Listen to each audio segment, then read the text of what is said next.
And to be together, to hear that incredible music and message, and to hear the gospel read. Those who are exalted will be humbled, and those who are humbled will be exalted. It is very humbling to hear myself talked about the way I've just been listening to hear your pastor talk about me. Thank you. That's very kind. Last time I was in this sanctuary, I remember, I was by myself and I was weeping in the front pew. I don't know if that's the same front pew, if it's been moved, something happened, I'm not sure what it was, but I remember there was a pew and I was in it. And I was crying because it was my last day here as on staff after a few years. I was leaving to become pastor of a church for the first time. And I'd like to tell you that the only reason I was crying was because I was thinking how much I was going to miss you all. That's part of why I was crying, but I was also crying because I just had this feeling I was making the biggest mistake of my life. It was not funny. I was sobbing, scared. I was not expecting to feel scared. But I finally caught my breath. I couldn't even pray. I realized, remember locking the door and leaving my key under the mat. It was a bad feeling. As I'm sure you can imagine, there have been plenty of other times in the last 10 years where I have been crying in church. Sometimes by myself, sometimes with other people, sometimes for very good and beautiful reasons, and sometimes for very bad and serious reasons. It's important for me to be able to say to you, it's important to me, so thanks for letting me say to you, that your love has been with me these last 10 years in ways that I can never express or say thank you enough for. So thank you so much for the love and support and the prayers. I still have on my cell phone a voicemail message saved from Betty Meyer, Thinking of Saints, from April 30th, 2008, my 27th birthday, when I was at General Conference. We'll talk about this more later.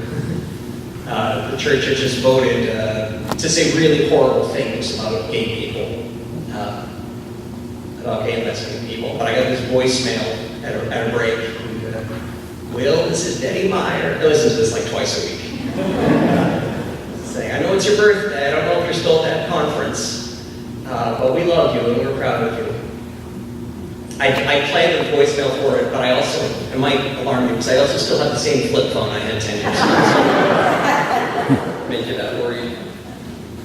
But especially today, this particular day, it's important for us to feel that love and give thanks to God for this love, especially as the church family gathers after the death of Nick, one of the children of this church family. Today we need to acknowledge before God how much we need each other. And we're grateful that God's love is not just something we talk about, though talking about it is good, not just something we sing about, but singing about it is good, but God's love is something we experience in this church family and in this sacred space. So we thank God. I'm going to say some difficult things in this sermon, and probably in the forum afterwards, if anybody really gets me going. So it's good to say first that I really do love this place and the people who make this place so better. Let me go on a little bit. My life is better because of the United Parish of Auburndale. I have deeper faith in God, and I am better grounded in hope because of you. And I really mean that. Even those of you who have no idea who I am. So why did I leave if you're all so perfect? Well, I left because I was getting promoted in the hierarchy of the church institution. Get this, people now call me Pastor Will. Hold the applause. Not only that, I make more money than my parents ever thought I would. I'm beginning this sermon by telling you about my promotion and how well I'm doing, not just to check in about my life, but also, of course, to introduce one of the key themes from the scripture passage this morning, hierarchy. and institutional elevation. Here's the summary. Jesus was not a fan. He had very harsh words about hierarchies and institutional elevation. Here's the tension. The church and other people, we love these things in some way. We love them. This line Jesus says about, don't call anyone father on earth. This is a really good illustration of this tension between Jesus' disinterest in hierarchy and our love affair with it. Father is literally one of the most common words there is for a leader in the church. Father. I get called Father Will sometimes. Actually, as Doug knows, I get called Father because of Massachusetts.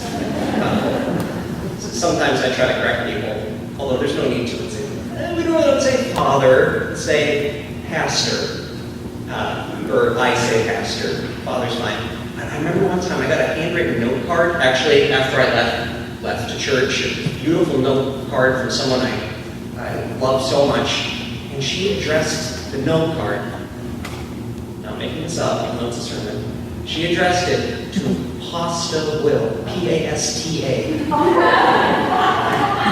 was not an autocorrect thing. She actually wrote P-A-S-T-A. I felt like I was Chef Boyardee or something. She heard people saying Pasta Will, and she thought, oh, it's a Protestant thing. So, I went to Pasta Will. The point I want to make is that hierarchy is confusing to people on a basic level. It's complicated trying to figure out how to use what term when and how our structures and institutions work. But more deeply and more importantly than just being confusing and a little disorienting is that there's a risk with our systems of authority that we forget who we are and that we forget where our allegiance is. Our allegiance should be to God and to God's causes. God's people. We remember the Sermon on the Mount.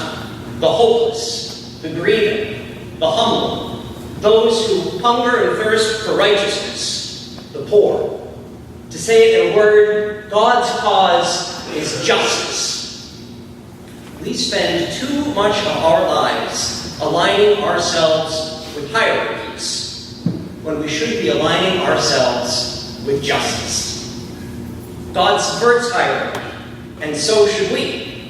Jesus wants us to subvert hierarchy so that the exalted are humbled and that the humble are exalted. This is all very basic. Christianity 101. You know all this stuff. It's the sort of stuff we hear every Sunday, pray every day, and try to live every moment.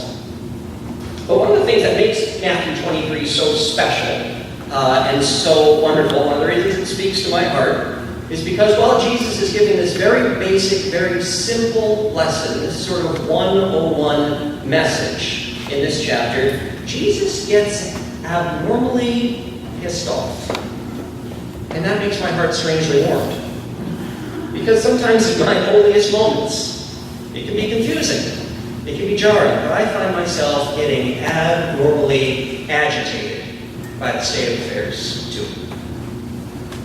In a world of fancy titles and pretentious hierarchies that no one really understands, it's so good when Jesus just lets it rip. And we have that moment in the 23rd chapter of the Gospel according to Matthew. The whole chapter, actually. In this passage, Jesus engages in one of the great tools of the gadfly, or the satirist, or the prophet. Jesus lets reality speak for itself and simply explains things the way they really are. Nothing offends people so much as just telling people the way things really are. Hypocrisy is one of all people's most serious faults. And we all need to be reminded of what is important and the potential discrepancy between what we say and what we do.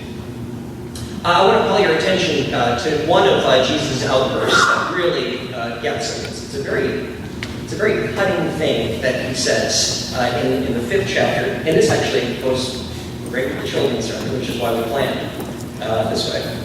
Jesus says this line. You probably all know it. He says, these people do, religious authorities, they do all their deeds to be seen by others, for they make their phylacteries broad and their fringes long. Do you remember that passage? Good thing I reminded you of it. They make their phylacteries broad and their fringes long. I'm sure some of you know what phylacteries are, right? Great. It's a little leather box that, to this day, Orthodox Jewish people will wrap onto their forearm or their forehead that contains scripture passages. That's right. Fringes. They make their fringes long to be seen by others. Do you have Bibles in your pews? Pick it up. Lord. Pick it up. And turn to the book of Numbers. This is in the beginning. Genesis, Exodus, Leviticus, Numbers, the fourth chapter. The fourth book, sorry. Numbers chapter 15. See if you can find Numbers chapter 15, verse 37. This is about fringes. This is about wearing fringes clothing. When you find Numbers chapter 15, verse 37, you can even say the page number. 134. Great. Do you see this passage here? Numbers 15, verse 37. The Lord says to Moses, take a look at it, read it. You see, God says to Moses, let there be fringes on your garments. Tassels, maybe it says, maybe the translation is. Verse 39, when we get to it, it says, you have the fringe so that when you see it, you will remember all the commandments of the Lord. You see that passage? And do them. That is, not just remember the commandments, but do them. I'm thinking of your soul. You remember the work of God to put that on. You don't just remember it, you do it. You do it. And just looking down to verse 40 there, it says, so you shall remember and do all my commandments, and you shall be holy to your God. I just wanted to show you that passage from Numbers. So that you would have that in your mind, is remember that the purpose of wearing fringes are for you to see them so you can remember and then do God's will. You get it? Do you see how Jesus says the exact opposite thing is happening? Instead of seeing and remembering and doing, the only reason we wear these long fringes, Jesus says, is so that others can see. Ouch. Ouch. It's very harsh. How often do our symbols of piety become obstacles of vanity? All the time. Jesus points this out in this passage. Now let me ask you this. Is it humble of Jesus to be talking like this, to be criticizing people and critiquing them and calling them to task? Is that humble? Well, it depends on what you mean by humble. When Jesus talks about being humble, I don't think he meant that you shouldn't criticize or you shouldn't care. Jesus was extremely critical. Chapter 23 is an incredible collection of stinging criticism. It's almost like Jesus is goading his adversaries into a fight, challenging them directly, deliberately, and specifically. And remember, they already wanted to kill him at this point. Jesus knew they weren't joking around and that they were dangerous. And yet he said, you tie up heavy burdens for other people to carry, you won't even lift a finger to lessen the load. Ouch. So often we value our systems of oppression more than we believe in our hopes for liberation. Just think for a moment as we think about, do we tie up burdens for other people to carry that are impossible for them to bear without even lifting a finger? Let me just say a word for you. Prison. I'm not going to do statistics or stats, but think about millions suffering. Can we even lift a finger to lessen the suffering? We value our systems of oppression sometimes more often than we believe in our hopes for liberation. What do we, who tie up burdens impossible to bear for others, well, sometimes it seems we can't even lift a finger to ease their suffering, what do we even mean when we talk about justice for God's way, for doing the commandments of God? Of course, getting to big, important topic that I want to name. One of the plainest ways that I experience injustice and hierarchical indifference in my life is in my denomination, the United Methodist Church. My church is a church that continues to destroy the lives of gay, lesbian, bisexual, and transgender people. And as a gay man in the United Methodist Church, it's hard. In the last 2 weeks, I've seen two good friends being dragged before hierarchical tribunals, if you will. People having their lives dissected on the charge that they are being self-avowed practicing homosexuals. My friend, Reverend Anna Bladel in Iowa, and David Meredith in Ohio. The hypocrisy is, to me, that the church does not say that we're in crisis because of the unjust ways we're treating people. The church, in its hypocrisy, does not say the crisis is that people are being oppressed. To me, the hypocrisy is that the church says we're in crisis because the institution is beginning to crumble. Do you get it? That's what people are worried about. That's what gets people's attention. Not the harm being done, but the threat of the institution being subverted. People ask me all the time if I want to be ordained in the United Methodist Church. I am in the process for being ordained. I'm only 36. In the process for being ordained. People say, well, do you want to be ordained in this church? And to get attention, I try to say no. I try to say right away, no, I don't want to be ordained. What I want is justice. To reframe it. That's my desire. That's my hope. I don't want to focus on anything else. I don't want the church, it's not that I want the church to stop arguing and to come together. I want the church to stop oppressing people and destroying people's lives. Other than that, I don't have a deep interest in preserving and saving and uniting the church. This is why I started out by saying how much I love you and how nice it is. Because without justice, preserving an institution is useless. Not only that, it's harmful. And as long as the hierarchy avoids justice and prioritizes the institution, as long as that's the case, I have no hope for the United Methodist Church. And when people I love say to me, okay, Will, I know that, but we can't do it yet. So we need you to hang in there, and we need to focus on what we can accomplish. Let's not push too hard. Please don't be negative. We're in a fragile moment. Don't say you don't have hope in the United Methodist Church. To me, that's the epitome of cynicism. To say we can't do it, so please don't tell the truth. To me, that's hopelessness that offends my faith. If people really don't believe that justice is possible and doing the commandments of God is possible, I think they should hang their heads in shame and repent for their lack of faith. My hope is for the exalted to be humbled, and my hope is for the humbled to be exalted. That's the gospel I believe in. I would like it to happen now. My hope is that I do not have to wait until I die or get remembered as a saint. I want the gospel, and I want it now. I don't want people telling me to be patient and humble. I don't want to feel like I have to exaggerate things or inflate stories just to get people to pay attention. I want the gospel, and I want it now. To live with this hope is not just humbling, but it's also pretty humiliating, frankly, to live with hope like this. Because things are going horribly.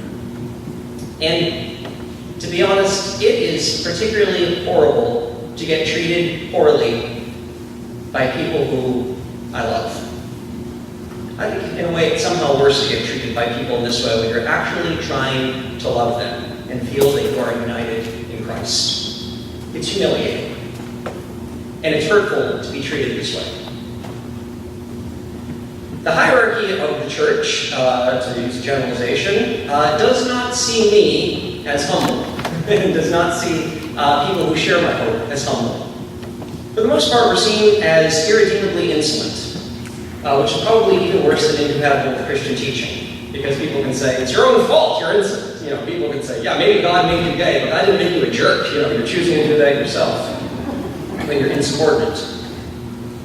But in the spirit of the lowly being raised up and the high and mighty being brought down, I consider attempts by institutions to discredit me and the gospel I believe in, I consider those things to be badges of honor that I'm not ashamed of. People sometimes ask me what I would say to LGBTQ people who are thinking of joining the United Methodist Church. What do you say to them? You know, how do you respond to those sorts of conversations? All I can say is I encourage people to take this decision very seriously, to really slow down and to be honest.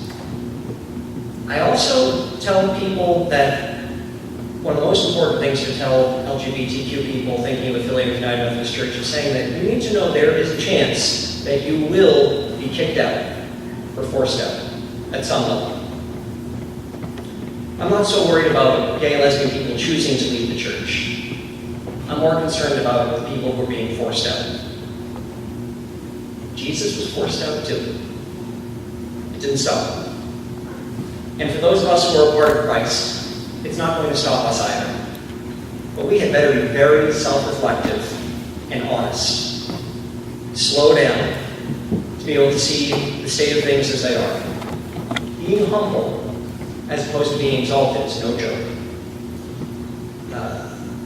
Now, I have one story I want to end with that I know will make you smile.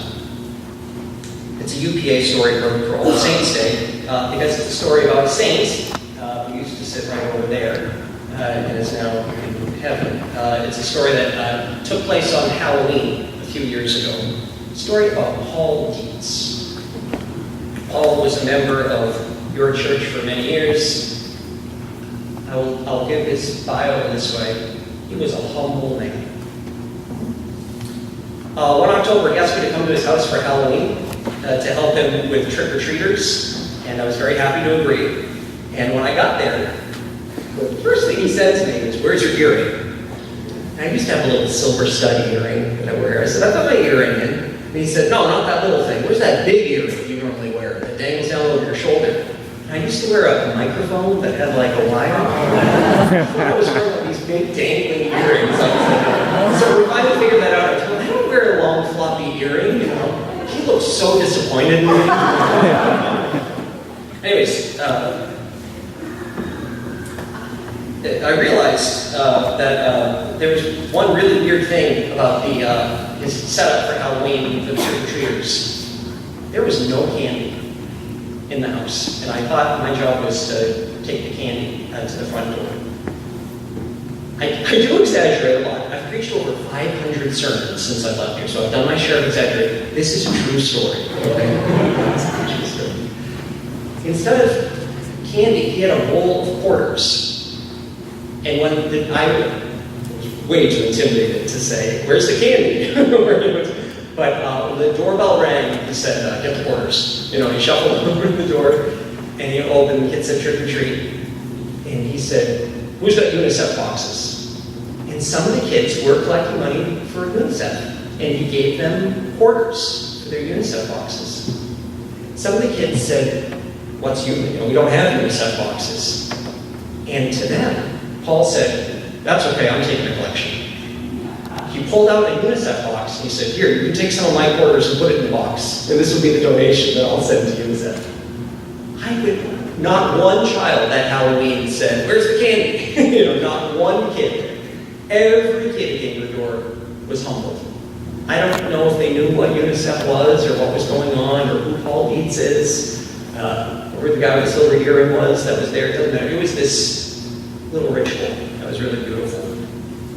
I'm not sure it was humiliating for me to do that Halloween, but it was humbling. Paul Dietz is one of many saints that God introduced me to in this place, who taught me a lot about what it means for the exalted to be humble, and for the humble to be exalted. Someone who showed me not just how to remember the ordinance of God, but to do them. May we all be that subversive from now until we get to heaven.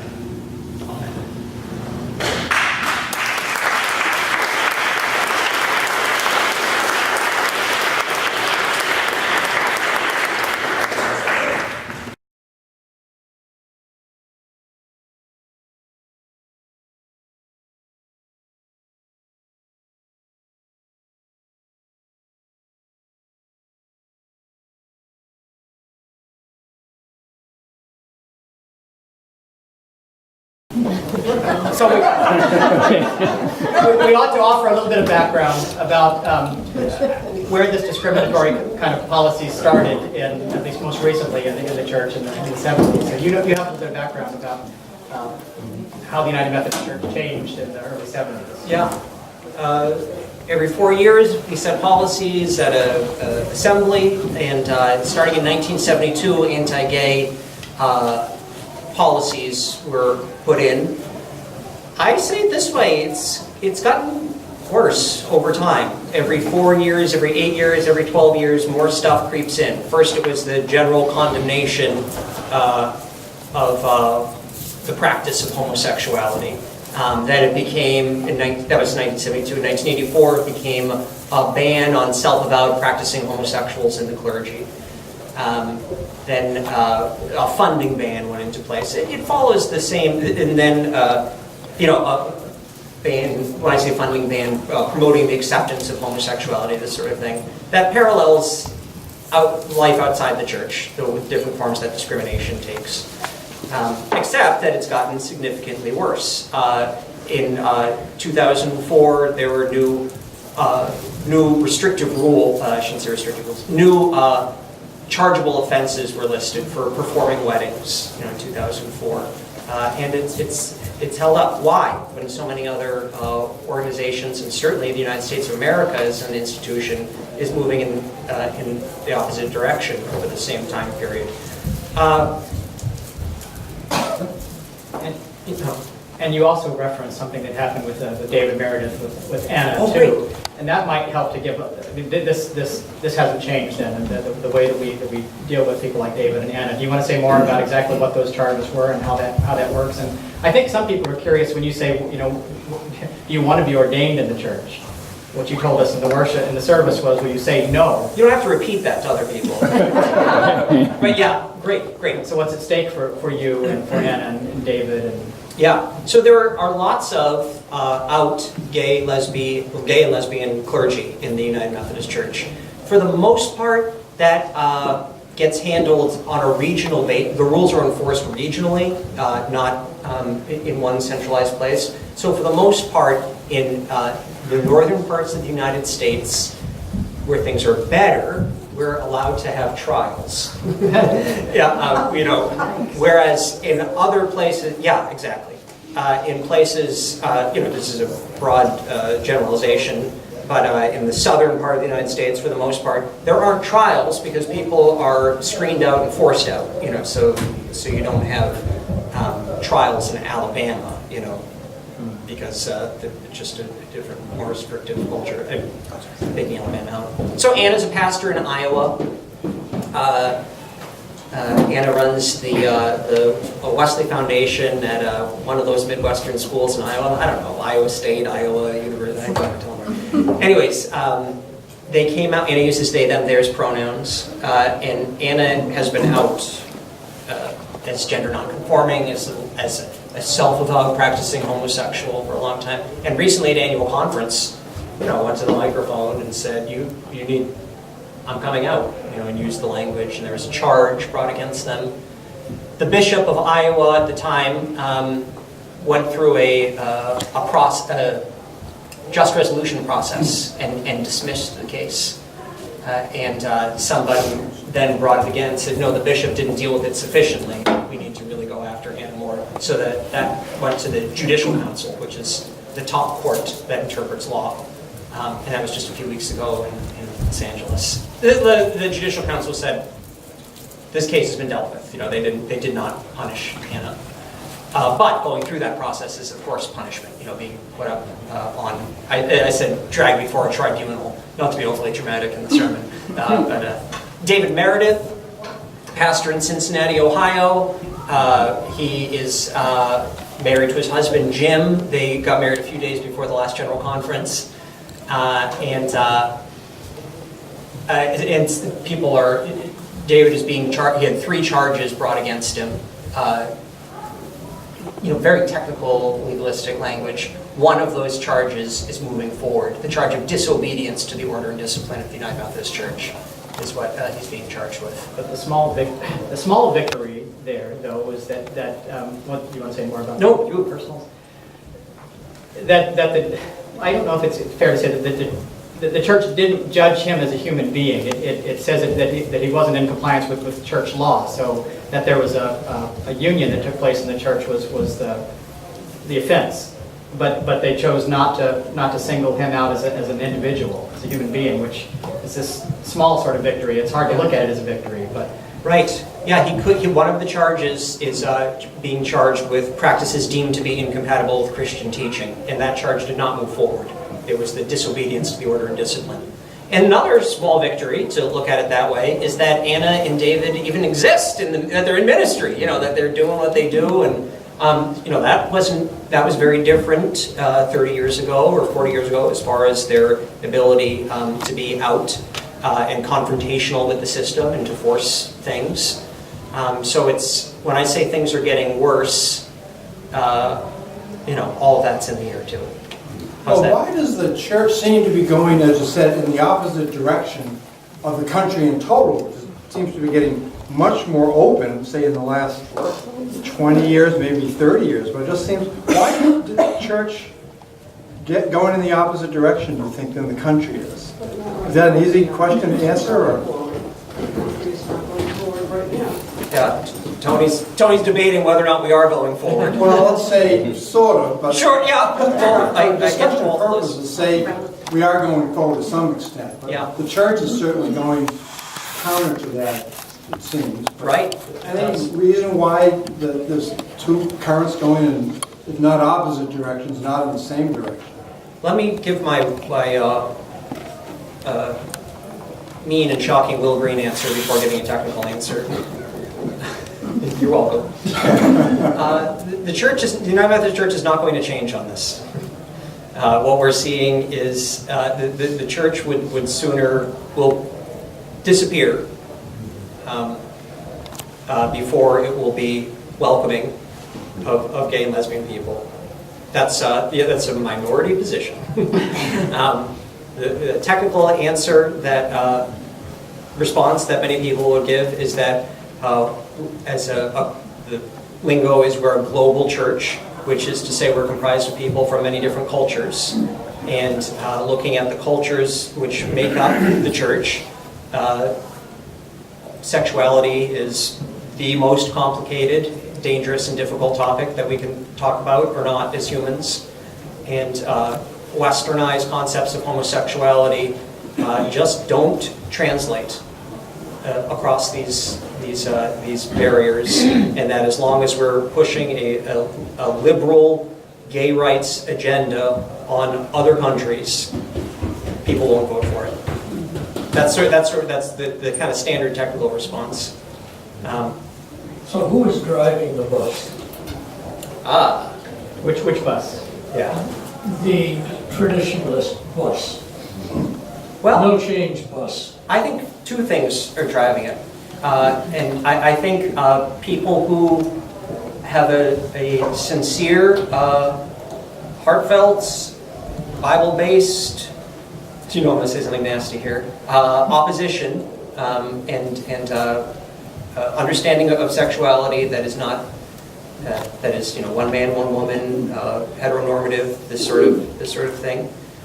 That's part of it. I would also say the bus is being driven by a hierarchy that is afraid of conflict and change. And this is what I was trying to get at, alluding to vaguely in the sermon. There are a lot of liberals in the church who disagree with the statement, who are just scared to death of dividing the church. And that's what's being prioritized, as opposed to oppression that we're inflicted on a minority population. What's driving the bus is fear of preserving a dying institution. Again, that's the that's a Will Green answer. Well, so there's a movement that's called the Uniting Methodist Church, and this is people like me. So these are folks who are somewhat progressive-minded about this, but also, I guess we sometimes delude ourselves and think this isn't the biggest issue that the church really has to tackle. And so let's all just kind of keep moving forward and let the North be more open to gay and lesbian pastors and to gay marriages, and let the South do whatever the South is going to do, and people can kind of realign as they want to. And then we kind of preserve the institutional church. And the United Methodist Church lives to fight another day, I guess, is the idea. And I'm guilty of that too, because here in the church, there are a lot of things to think about, and so I don't find myself constantly standing up and beating this drum. And it's obvious. It's always been something that's broken my heart from the very beginning, where I ask the same question: why would I want to be ordained into a denomination? Doing these things, and I went along. I decided it was more important to be ordained, and so I just kept my mouth shut and kept moving forward. The Uniting Methodist Church is a group of mainline folks that want to keep the institution moving forward, and then there's another association that's ready for a split, that's ready to kind of take the entire movement and create an entirely homophobic fundamentalist church, the Wesleyan Covenant Association. Can we go back just a step? I keep hearing that it's not just a north-south split. I mean, that's my comprehension of we're the good guys, they're the bad guys. Because when we go south, we hear some different voices. I'm also hearing international implication, particularly the East African or the African Methodist group. Is that a misperception? No, I don't think so. I think that definitely, as far as reconciling votes, you're going to find a percentage-wise far more in the United States of America than you will from the continent of Africa. But I think your point that isn't the north-south thing, I think it's important to point that out at the polity class that I took on Saturday. Any idea that the number of United Church of Christ is one of the most progressive liberal denominations. So how many United Church of Christ congregations are open and affirming? All the ones in Florida. Well, what would you guess is a percentage of all the congregations? What percentage? That's the number I was going to guess. What's that? I said 40. 40. It's 27%. Oh my gosh. Yeah. So let's way to go, Florida. But that's I was shocked it's such a small percentage. So, Will, you said with such certitude that it's not going to change. So do you look at yourself as a change agent, or do you say, what am I doing in this organization that's never going to accept me? And should I split, as you started to say, that the history has been splitting and schisms, and Yeah. to put you on the spot? Yeah, no, thanks. I feel like I don't know. Who am I? But some of my thoughts around this is I know that I've been around long enough to know how much we get caught up in convincing ourselves that this time it's going to work, that we're going to. So I'm very skeptical of. I've grown weary of a lot of solutions that haven't worked. What I'm struggling with there is do I see myself as an agent of change? I don't know. I don't know if I'm just, I don't know what's going to happen or how to make it happen. Please. I want you to tell the Lion King story on Facebook. That the last time that this Commission on the Way Forward spoke. I follow Will's Facebook posts, And he invited me anyways.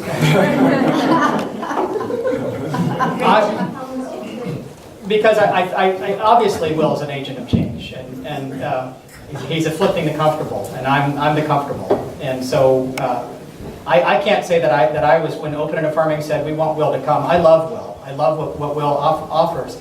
But I was afraid to have him come to the church when he said that, you know, some people are saying that this is kind of a fragile time and don't come rock the boat. That's me. And so I got over myself. The committee, including Charlie, said, let's really think about this. So I wasn't in the way, but I recognize that he does have a role to irritate and to agitate folk like me and folk like us. You mean Charlie or me? You, both. Charlie's done it as well. So, but I want you to understand something of the way that Will does it, though. The Commission on the Way Forward is this group that maybe you have to define what the group is doing, and every once in a while, Will throws a rock into that kind of still water there. They like to try to keep the water still, and Will takes his time to point out little inconsistencies. So, what is what the Commission on the Way Forward, which you have very little hope for, and then how have you been speaking to that? How have you been letting people know what's happening? Great, yeah, and this does go into like, what do you do? And this is a different sort of tactic or analysis than we normally talk about in church, but one of the things, and to use some of that language, is one of the things I do think is important is agitating the system, which, you know, it doesn't sound like something nice people would do. So I understand the tension. Like, agitating? What do you mean agitating? Challenging, putting pressure on, you know, finding what points within the system you can push for the sake of disrupting business as usual. So right now there's at our last general conference, Which was in? Which was in 2016. Okay. The United Methodist Church, they took no votes on anything having to do with sexuality. They just said, we are not going to touch it. We're going to pull it all out of the committee and assign all of that stuff to a committee that's going to meet over the next 4 years. So they took no votes. So everything, not only did everything stay the same, but a lot of stuff sunsetted out. We have a policy here after 8 years. If you don't vote on it, it goes away. So we lost some, like some stuff just fell away because they said we weren't going to touch it at all. And that was a controversial, exciting thing where it was, you know, we were like protesting, screaming people down, that sort of thing. It's like, hold on. Exciting news, we're going to form this committee. It's called the Commission on the Way Forward. They're supposed to, they're going to give a report to the Council of Bishops, and the Council of Bishops are going to give them feedback back. Then they're going to suggest that a special session of General Conference handles this. This is, you know, super technical, whatever. Is the commission global? The Commission's Commission 32 on- members. And is it global? United Methodist Churches are really global. There's representation broadly from where we are, where the church exists. So there are people from Europe. There are people, you know, most of the people are from North America, Africa, Philippines are represented. It's 32 people, you know, which is small. But I mean, you know, you can't have everybody. Anyways, it's community. So just please. Will, I have a question. How does the Methodist Church defend the whole idea of God saying, in my house are many mansions, and many rooms? So, I'm not saying that they all belong to certain groups, but to me that means more that it's inclusive of all people. Yeah. So how does the church defend against that when they preach that? Well, by pointing to the good stuff in the legislation, by talking about God's love and grace. I'd say by remembering the commandments of God but not doing them. You know, saying, well, you know, we love open hearts, open minds, open doors. You know, yes, we have standards, but you know, we're not a gay-hating, gay-bashing. You know, this is one problem that we're trying to address. You know, this sort of thing. We say that all people are of sacred worth, but it's just the same way we handle Scripture. It depends on what verses you quote. Yeah. It's a cynical thing. It seemed like more of a rhetorical question. Yeah, do you want to say more about just, I hear you calling out the kind of cynicism there. So. No, I'm very cynical about this. I mean, you know, I question how anyone who is of that community, of the gay lesbian community, could even contemplate going into to be a Methodist clergy. Yeah, and a lot of people just don't know. I mean, the clergy thing's a little different, but you know, I think for most lay people, honestly, people really don't know. Yeah. You know, and one of the things about this UPA being affiliated with the United Church of Christ and United Methodist Church, I mean, I remember back from doing confirmation here is that young people can choose what denomination they want to affiliate, and that creates some creativity, opportunities. The church I serve now is same thing, UCC, UMC. But I'm just thinking of something one of my kids said shortly after I got there, which is, how come this is a young person who is shocked. It had just been confirmed before I came, and then I show up and it's like, what? This is what the Methodist Church teaches? He said, why has everybody been lying to me about this? In other words, how come no one has told me how bad it is? Oh, yeah. But can I say, though, that I was in an ecumenical gathering where there were Episcopalian, out Episcopalian clergy who aren't receiving calls to churches. So, I mean, this isn't just a uniquely United Methodist thing.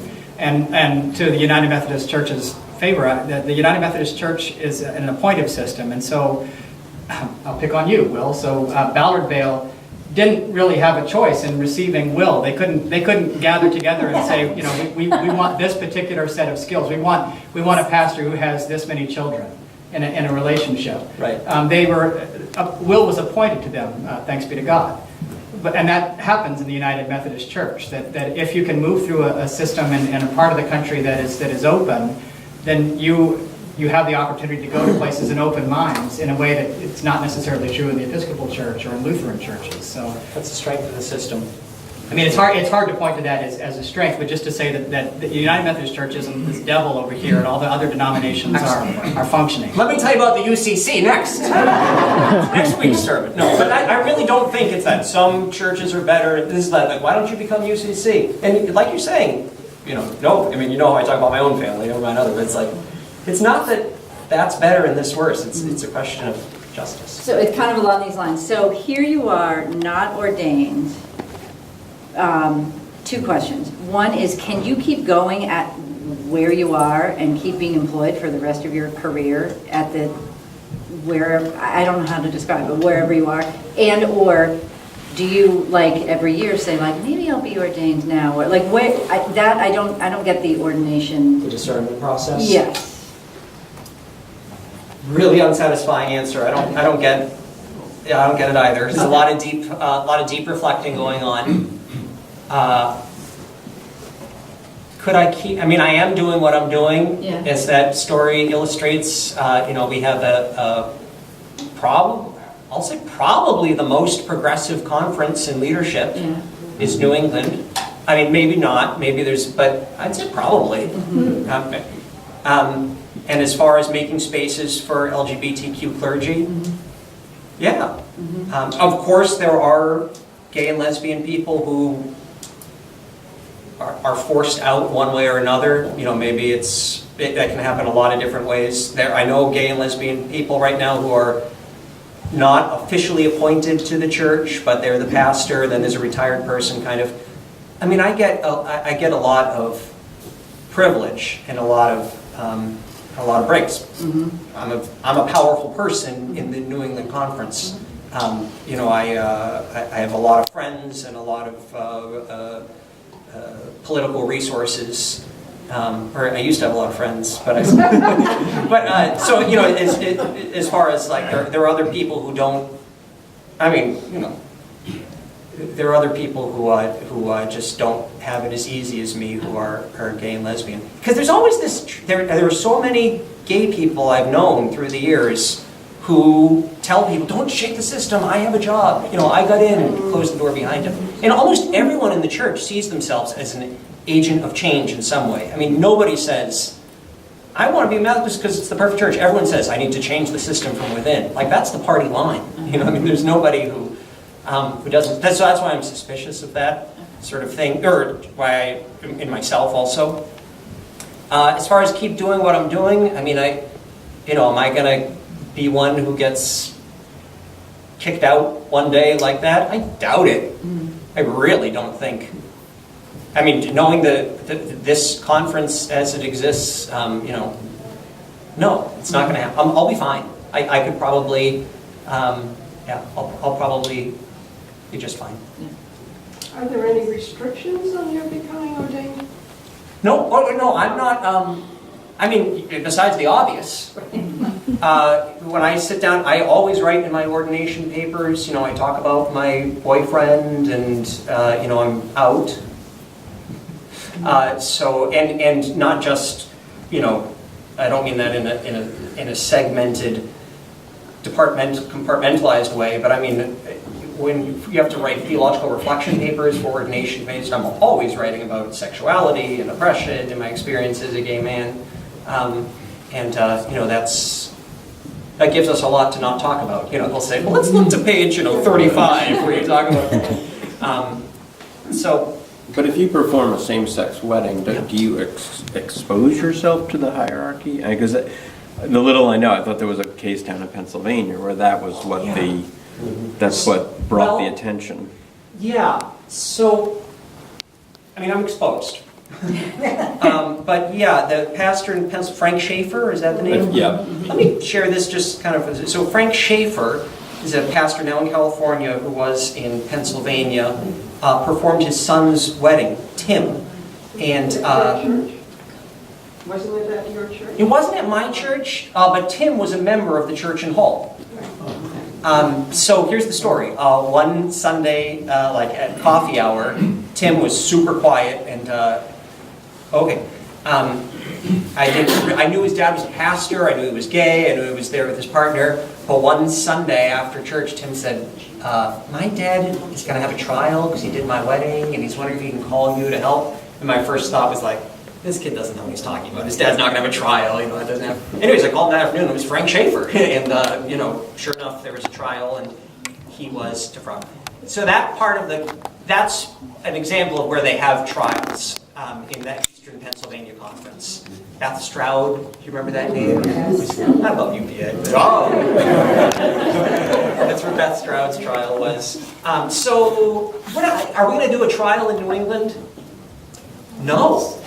I really don't think that there's... Can it be in Salem? So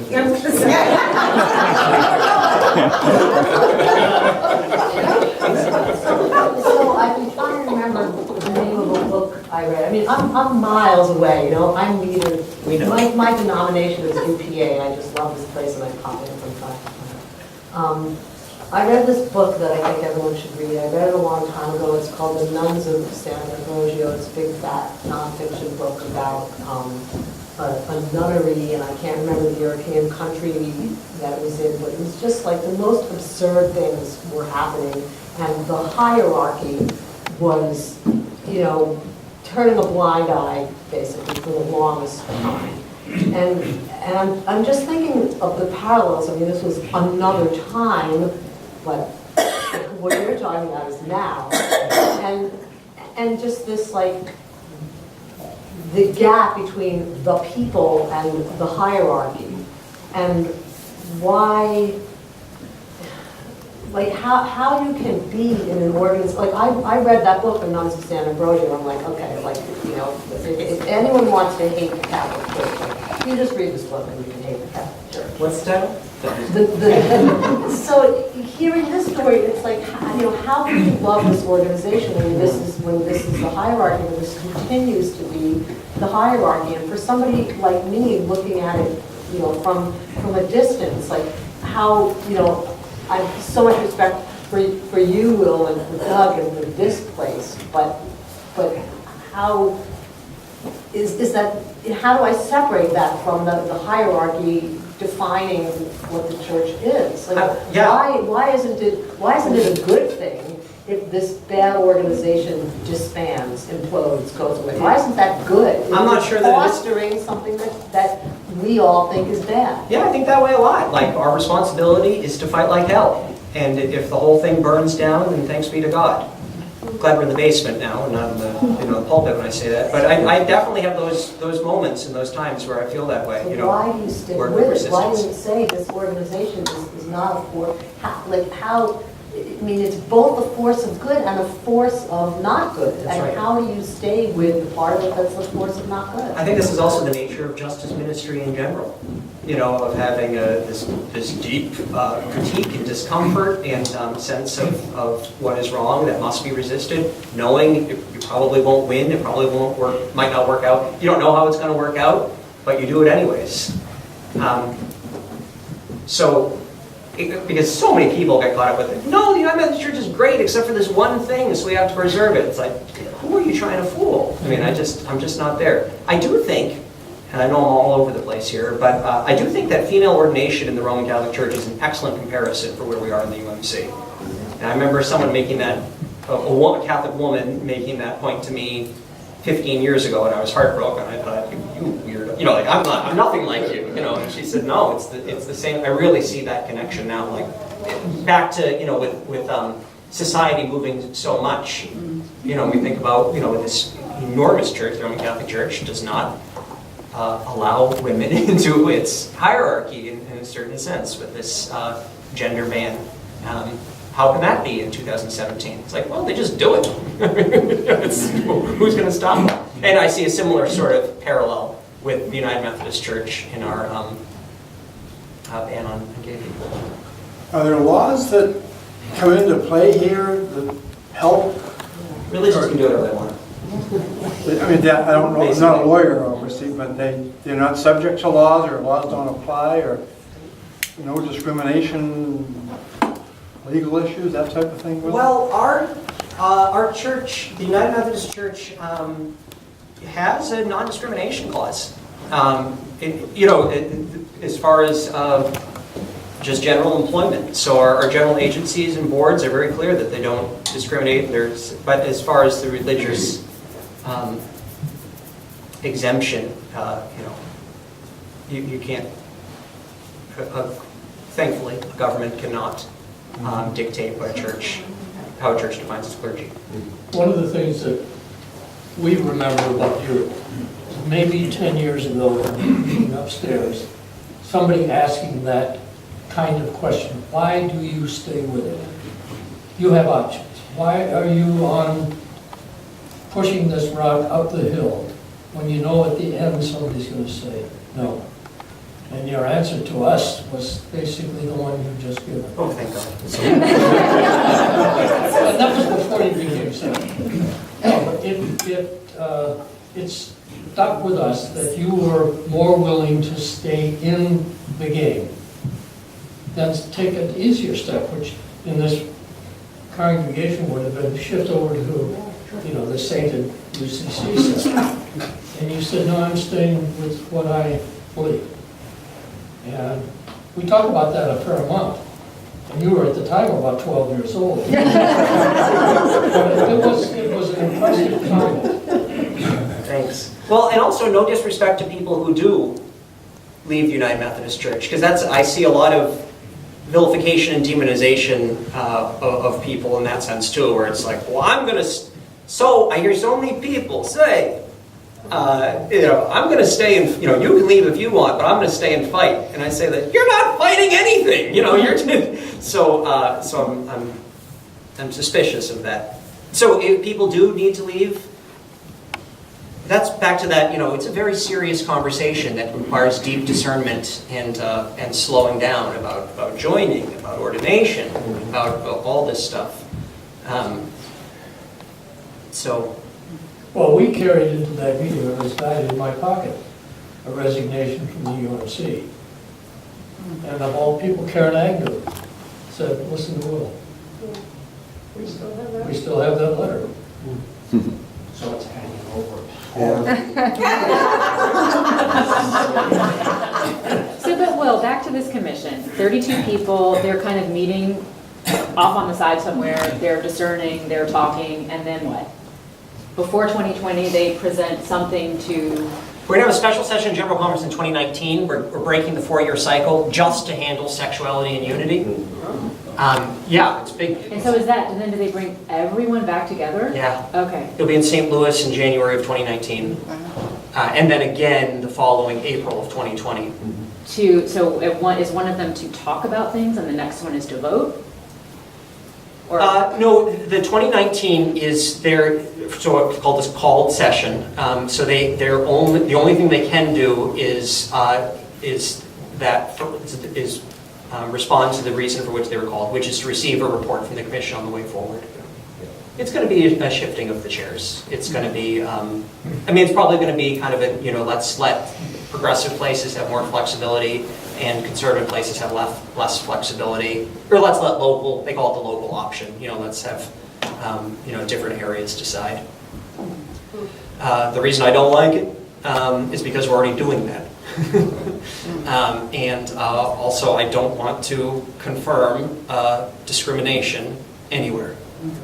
I don't want to say, we'll let, picking on Alabama, we'll let Alabama, do that. So, But it's not just Alabama, right? It's Of course not. globally. It's like, were the church to decide something, it applies in Africa, right? yes. That's okay. Yeah. So, go ahead. Having taught a number of African theological students, and whenever the topic of homosexuality would come up in the clinical context of the hospital and ministering to patients, often I would encounter such things as an attitude, these are subhumans. These are bestiality creatures. And I think one of the factors that may not be so readily apparent is that when people from North America offer a perspective on a social issue, such as the rights and the equality of gay and lesbian and transgender people, this is heard, I believe, as yet another colonialist encroachment. Yes. And so positions harden, heels dig in, Yeah. and you have this dynamic going, which is a political dynamic, but it had to do with conquest and exploitation rather than religion and human sexuality. And the other thing that becomes so complicating and so bedeviling is the way in which people will read their holy texts and cover their prejudices with the aura of this is divine pronouncement. And it's extremely difficult to get beyond that.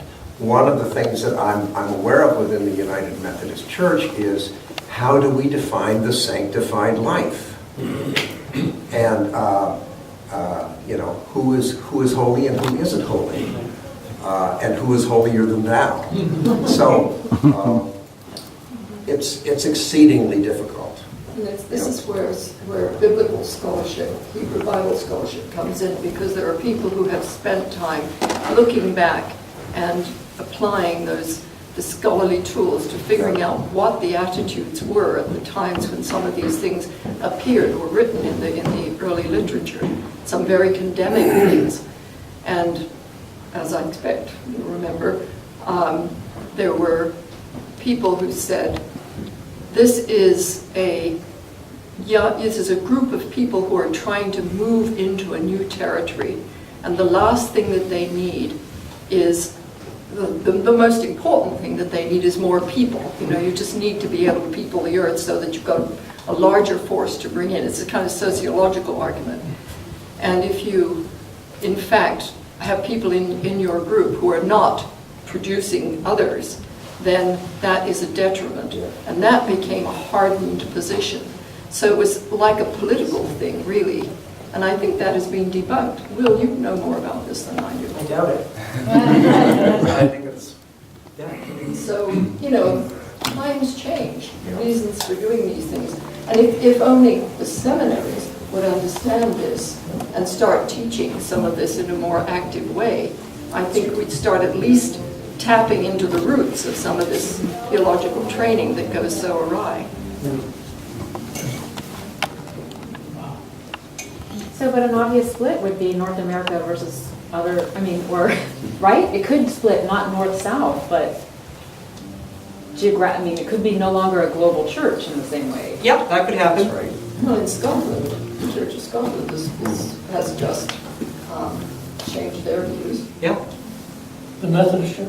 No. The Church of Scotland. Church of Scotland. As far as splits, something to consider also is that I would say that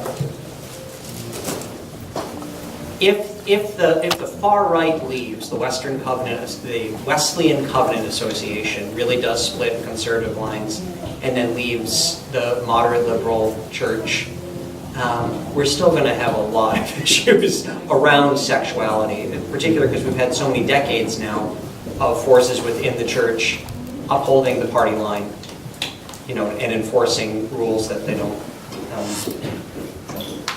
Thank you. So splits will be very hard. Yeah. I mean, for example, do we keep the same bishops if we split? The face. Yeah. So. We're going to need to wrap up in a minute. I wanted to just test an idea with you. So Will, when I left earlier, Will was talking a little bit about his process, and he's commissioned, and so we're just waiting for the day when Will be ordained, when he's ready for that. Thanks. Is that going to be this year? Are we going to No. preparation? Okay. No. I think it would be, I would like the opportunity to be able to pray with Will as he continues on this journey. And I thought you might appreciate the opportunity also to gather around Will and to offer a prayer for him. So I think maybe the last thing we might do is for those who want to can come together and maybe speak words of maybe your affirmations of Will, what you've seen in him. These are little. The affirmation. We've done well with the affirmations. Yes. Let's. Well, I'm just- he probably heard the memories, but I think some of what you've heard here from him, you may want to reflect back to him so that he can. What I was going to say earlier when I talked about the Lion King, the commission on the way forward, some of the moderators used this idea from the Lion King about how the poor little lion lost sight of reflection of his own father in him. And it was this strange kind of thing to bring this forward that, all that we need in the United Methodist Church is for people to recognize the reflection of the divine that's within us. I couldn't agree more. But it's such a glaring blind spot that we're not able to see this in our gay and lesbian brothers and sisters. So I think what I'm suggesting is just a reminder, we all need to do this for ourselves, but maybe we need to reflect back to Will some of the divine that we see in him. So I thought we could maybe end there, and I know that they're going to announce the auction upstairs, so if you placed a chip in the auction plate, then there's about 5 minutes before they announce that upstairs. So maybe one or two more questions directly for Will, and to give Will an opportunity to offer a final word, and then maybe Charlie can lead us in a little blessing time afterward. Any other just questions from folks to kind of wrap up before Will has the last word? Ted, yes, sir? My question, don't be surprised if it's irrelevant, but you know something, people used to have a misconception for a long time. Don't go to church if you don't have any religious beliefs. I learned that that's not so. And then people too make claims, not a good topic to talk about religion and politics. Well, that's not exact. If you speak a difference of an opinion, they don't like it. Okay, hey, if it's irrelevant, you can show, but you think you or him could answer my question, what gets people that way? Discomfort. Oh, you mean that they're set in their beliefs and don't care to change them? You can't prove things like things in laugh, for example, have to be by faith, right? Right. But also just that, honestly, it's hard to be self-reflective. I don't mean everybody's a coward or fearful, but I mean, it's unpleasant. Hey, I'm not a Methodist, I'm not a Catholic. I can't base that because I think pure speculation. You can't be proved. Like I'm agnostic, I'm not atheist, but then must never forget it's complicated. So I have my difficulties not believing in a God. Yeah. God. I hear you, Ted. Thank you. Thank you for your question. Is there another question too before Will has the last word? I would like to say something, if there's not a question. Dave, did you have a question? I was just going to ask, how long has the current bishop been there in the Northeast Conference? And I am under the impression that you're well-liked generally in the conference, and I assume by the bishop, but is change of bishop something that is sort of a risk as far as how things go? Not for really. gays in the I would say, again, this conference? may or not true, our bishop is probably the best one in the denomination. I mean, there's some others. I mean, he really takes a lot of risks. for gay and lesbian people. I wish he did more, of course, but he's very good. His predecessor was probably the worst one. No, his predecessor was conservative, and his predecessor appointed me. And that's not to say so I'm not trying to say so he was fine. I'm just trying to say it's complicated. It doesn't. So a change of bishops. I mean, if we really had somebody who was off the rails, super dangerous, then that would be fun. And sometimes I do think, this conference should take the most conservative bishop because we can handle them. We can help them do good ministry despite their limitations. But changes of bishops, I don't think it really matters. How long has the current bishop been the bishop? They do 4-year, they normally do 2 4-year terms. Yeah. And his second 4-year term will be coming to an end in 2020. Uh-huh. So he'll, as much as anybody knows, he'll probably be here through then. And then we'll get a new one. That's the short. Are they always men?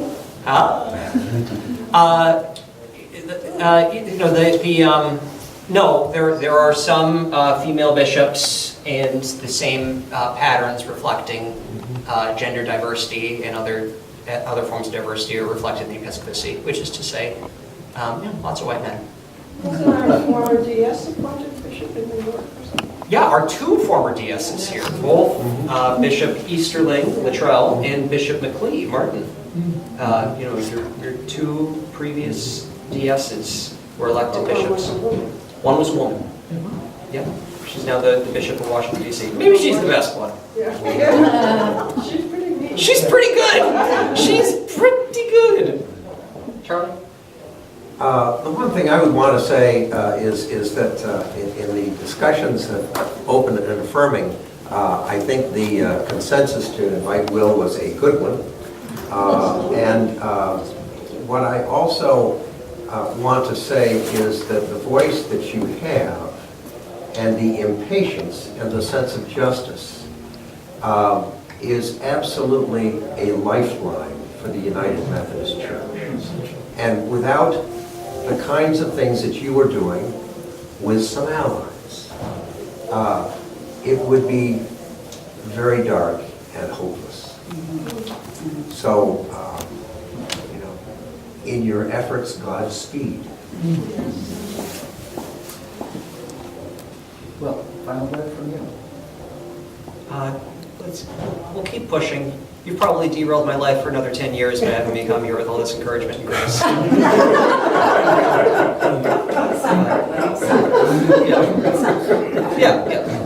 So we'll keep it up.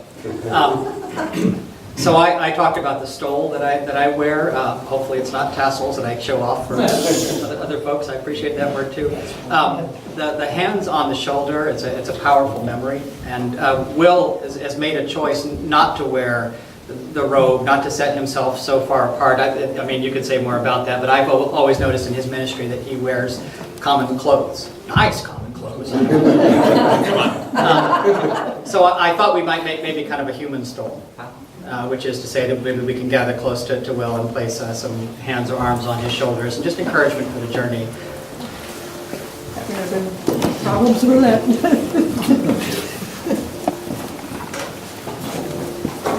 And the way I would just frame it is, if folks would speak, my wish for you, Will, is this.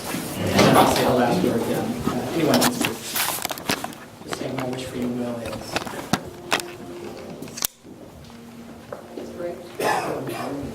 Strength.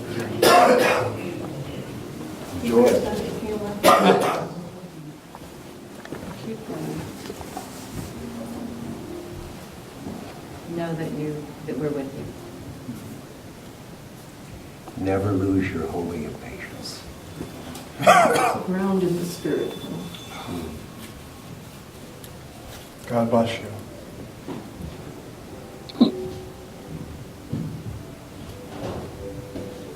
So, Holy God, the people have spoken.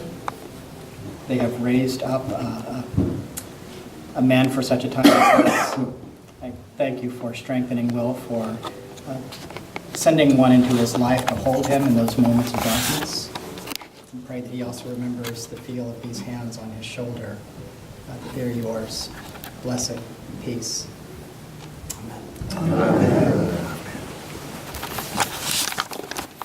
Thank you. Thank you. And the O&A can use new members anytime. Yes, we're meeting tomorrow night. Won't be with you.